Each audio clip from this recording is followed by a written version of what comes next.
মনে করি গুণের তিন পুত্র, গুণ্য, গুণক, গুণফল। এর মধ্যে সবথেকে বড় হচ্ছে গুণফল। সকলকে আদাব, আশা করি সকলে ভালো আছেন। আমার প্রথম শিক্ষাগুরু বাবা মা এবং সকল শিক্ষাগুরুর প্রতি বিনম্র শ্রদ্ধা। গত ভিডিওতে গাণিতিক প্রকৃতিক চারটি যোগ বিয়োগ গুণ ভাগের মধ্যে যোগ ও বিয়োগ নিয়ে আলোচনা করেছি। আজকের বিষয় গুণ ও ভাগের বেসিক বিষয় নিয়ে। সাথে কে থেকে দিয়ে এই চারটি শব্দ জানতে পারলেই গুণ্য, গুণক, ভাজ্য, ভাজক এর সংজ্ঞা অনায়াসেই বলা সম্ভব। তাহলে চলুন দেখে আসি, সেই পর্যন্ত সাথে থাকুন। প্রক্রিয়া প্রতীক, যে প্রতীকগুলো চারটি অর্থাৎ যোগ বিয়োগ গুণ ভাগের জন্য ব্যবহার করা হয় তাকে প্রক্রিয়া প্রতীক বলে। প্রক্রিয়া প্রতীক চারটি: যোগ বিয়োগ গুণ ভাগ। গুণ, গুণ কি? এক কথায় বলা যায় গুণ হলো যোগের সংক্ষিপ্ত রূপ। গুণ কাকে বলে? দ্রুত ও সংক্ষেপে যোগ করার প্রক্রিয়াকে গুণ বলে। গুণের তিনটি অংশ, একটা গুণ্য, একটা গুণক, একটা গুণফল। এখানে একটা অঙ্ক দেওয়া আছে 6 গুণ 2। 6 হচ্ছে বড় আর 2 হচ্ছে ছোট। গুণ করার সময় নিচের সংখ্যা দিয়ে উপরের সংখ্যাকে গুণ করা হয়। তাহলে আমরা বলতে পারি যে সংখ্যাকে গুণ করা হয় তাকে গুণ্য বলে, আর যে সংখ্যা দিয়ে গুণ করা হয় তাকে গুণক বলে। মনে রাখতে হবে, ছোট সংখ্যা দিয়ে বড় সংখ্যাকে গুণ করা হয়। 2 গুণে 12। তাহলে এখানে গুণফল 12। গুণ করে যে সংখ্যা বা ফল পাওয়া যায় তাকে গুণফল বলে। মনে করি গুণের তিন পুত্র, গুণ্য, গুণক, গুণফল। এর মধ্যে সবথেকে বড় হচ্ছে গুণফল। এই গুণফলের মধ্যেই গুণ্য এবং গুণক বিদ্যমান আছে। আমরা লিখলাম গুণ্য, গুণক, গুণফল। আমাদের মনে রাখতে হবে গুণফল অথবা বড় পুত্র বাদে যাকেই বের করতে বলি অবশ্যই এই সংখ্যাকে ভাগ দিতে হবে। তাহলে গুণ্য বের করতে বলছে, বড় ভাইয়ের অধিকার বেশি, তাহলে প্রথম বসাইলাম, এই দুইটা লিখলাম আর বাকি থাকে গুণক। তারপরে গুণক, যেহেতু 2 বের করতে বলছে, প্রথম থাকবে বড় ভাই গুণফল ভাগ, বাকি থাকে কোনটা? গুণ্য। আর গুণফল বড় ভাইকে যেহেতু বের করতে বলছে তাহলে অবশ্যই আর 2 ভাইকে গুণ করতে হবে। গুণ হলো ভাগের বিপরীত প্রক্রিয়া। গুণ হলো যোগের সংক্ষিপ্ত রূপ। গুণ্য ও গুণকের স্থান বিনিময়ে গুণফল একই থাকে। অর্থাৎ এখানে যদি 2 গুণ 6 লিখতাম তাহলেও 6 দুগুণে 12 হতো। ভাগ কি? ভাগ হচ্ছে বিয়োগের সংক্ষিপ্ত রূপ। ভাগ কাকে বলে?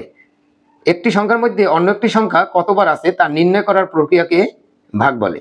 ভাগের 4টি অংশ, একটা ভাজ্য, একটা ভাজক, একটা ভাগফল, একটা ভাগশেষ। এখানে একটা অঙ্ক দেওয়া আছে 6 ভাগ 2। 2 3 গুণে 6, ভাগশেষ 6 6 মিলে 0 হয়। আরেকটা দেওয়া আছে 7 ভাগ 2। 2 3 গুণে 6, 6 আছে কত হলে 7 হবে। 6 7 1। এখানে বড় হচ্ছে 7 আর ছোট হচ্ছে 2। তাহলে ভাগের সময় আমরা এই 2 দিয়ে 7কে ভাগ করছি। তাহলে যে সংখ্যা দিয়ে ভাগ করা হয় তাকে ভাজক বলে, যে সংখ্যাকে ভাগ করা হয় তাকে ভাজ্য বলে, আর ভাগ করে যে সংখ্যা বা ফল পাওয়া যায় তাকে ভাগফল বলে। ভাগ করার পরে যে সংখ্যা অবশিষ্ট থাকে তাকে ভাগশেষ বলে। মনে করি ভাগেরও 3 পুত্র, ভাজ্য, ভাজক, ভাগফল।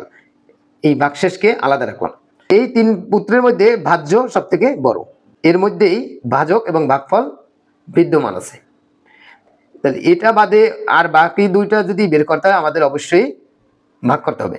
ভাগের সূত্র 2 ধরনের, একটা নিঃশেষে বিভাজ্য হলে, একটা নিঃশেষে বিভাজ্য না হলে। এখানে ভাজ্য, ভাজক, ভাগফল লিখলাম। নিঃশেষে বিভাজ্য হলে তাহলে ভাজ্য এই 6 যদি বের করতে হয় আর বাকি সংখ্যা 2টা, অথবা বড় ভাইকে বের করতে হইলে আর ছোট 2 ভাইকে গুণ করতে হবে। তাহলে লিখতে পারি ভাজক গুণ ভাগফল। তাহলে ভাজ্য সমান ভাজক গুণ ভাগফল। তারপরে ভাজক 2 বের করতে বলছে, 2 যেহেতু ছোট ভাই, ছোট ভাইকে যদি বের করতে হয় তাহলে আর বাকি 2 ভাইকে ভাগ করতে হবে। ভাজ্য ভাগ ভাগফল। তারপরে ভাগফল এই 3 বের করতে বলছে, অবশ্যই আমাদের আর 2 ভাইকে ভাগ করতে হবে। ভাজ্য ভাগ ভাজক। এবার আসি নিঃশেষে বিভাজ্য না হলে। ভাজ্য একই সূত্র লাগলাম, এই ভাজ্য ভাজক গুণ ভাগফল, এই ভাজ্য ভাজক গুণ ভাগফল। এখন এই 7কে যদি বের করতে হয় 3 দুগুণে 6, আর 7 হইতে হইলে 1 লাগবে। তাহলে আর বাকি যে 1 সেটা যোগ করতে হবে। এর জন্য এর সাথে যোগ ভাগশেষ। তারপর ভাজক এই 2, এক ছোট ভাইকে বের করতে হবে, তাহলে আর বাকি 2 ভাইকে ভাগ করতে হবে। তাহলে লিখছি ভাজ্য ভাগ ভাগফল। ভাজক সমান ভাজ্য ভাগ ভাগফল। এই 2 বের করতে হলে অবশ্যই আগে বিয়োগ করতে হবে ভাগশেষকে। তাহলে বিয়োগ ভাগশেষ, আর সবই একই। তারপর আছে ভাগফল। এই 3 বের করতে হইলে আগে আমাদের পূর্বের ভাগফল সমান ভাজ্য ভাগ ভাজক, ভাগফল সমান ভাজ্য ভাগ ভাজক, আর যেন অবশিষ্ট ভাগশেষ থাকে সেটাকে ভাজ্য থেকে বিয়োগ করতে হবে, বিয়োগ ভাগশেষ। কারণ ভাগশেষ সবসময় ভাজ্য থেকে বিয়োগ হয়। ভাগশেষ এটা যদি বের করতে হয় বড় ভাই থেকে আর দুই ছোট ভাইকে একত্র করে বিয়োগ করতে হবে। তাহলে ভাগশেষ সমান ভাজ্য বিয়োগ ভাজক গুণ ভাগফল। আমরা এটুকুে বন্ধনী দিয়ে দেব। ভাগ হলো গুণের বিপরীত প্রক্রিয়া, ভাগ হলো যোগের সংক্ষিপ্ত রূপ। এতক্ষণ সময় দিয়ে ভিডিওটি দেখার জন্য অসংখ্য ধন্যবাদ। আমার এই বিষয়গুলো যদি আপনাদের ভালো লাগে অবশ্যই আমার পেজটি লাইক এবং ফলো করবেন এবং ইউটিউব চ্যানেলটি সাবস্ক্রাইব করবেন। পরবর্তী ভিডিও দেখার অনুরোধ রইল।